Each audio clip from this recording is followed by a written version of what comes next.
Une page de l'enseignement supérieur dans ce journal. Ils sont plus de 2000 à être titulaires d'un doctorat et en attente de recrutement de la fonction publique.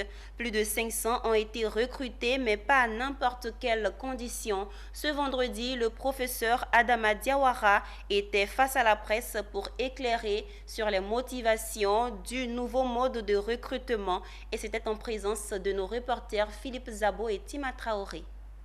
Bon, depuis le mois de décembre 2021, le ministère de l'Enseignement supérieur et de la Recherche scientifique a lancé 3 concours de recrutement. Parce qu'effectivement, souvent, on a tendance à passer uniquement au concours de recrutement des assistants, mais il y a 3 concours en réalité.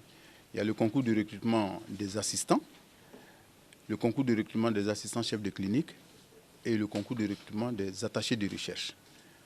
Alors, il y a 660 postes qui étaient en jeu, 450 recrutements nouveaux et contrats pour ceux qui éventuellement auraient dépassé l'âge d'entrée à la fonction publique et 210 postes de glissement catégoriel pour ceux qui sont déjà fonctionnaires mais qui en temps ont pu obtenir leur thèse. Alors, pour le concours, je signale simplement que si on les prend un à un, pour le concours d'attaché de recherche, on avait 46 candidatures validées. Et on a eu au total, in fine, si vous voulez, 40 admis, donc sur 46 candidatures validées. Pour les assistants chefs de clinique, 97 candidatures validées et bientôt les résultats paraîtront sur ce segment-là, il y aura 77 admis. Maintenant, pour les assistants, parce que c'est ce qui intéresse souvent le grand public, on avait 1778 candidats, il y a eu 391 admis. Alors, ce qui fait un taux de réussite d'environ 22%. Bon, mais évidemment, pour les assistants, il va nous rester 152 postes à pourvoir, dont 50 postes qui relèvent de l'université, la future université de Bondoukou. Et donc, plus les 102 autres postes, ça nous fait donc les 152. Et ces 152 postes à pourvoir seront mis à concours en octobre. Voici ainsi donnés en détail les résultats du recrutement des enseignants du supérieur.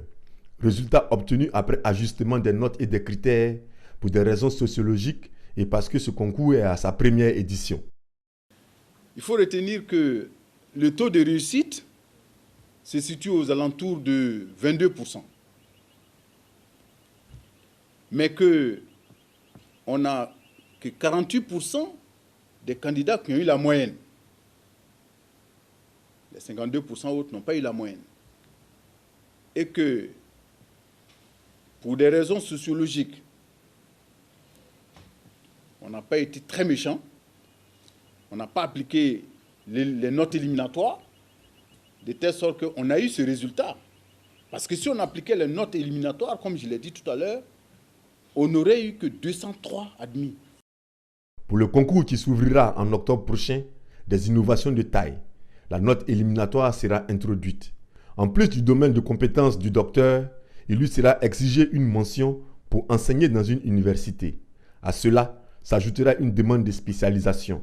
Quant au gouvernement, il défilera le nombre de candidats recherchés par structure d'accueil et de filière.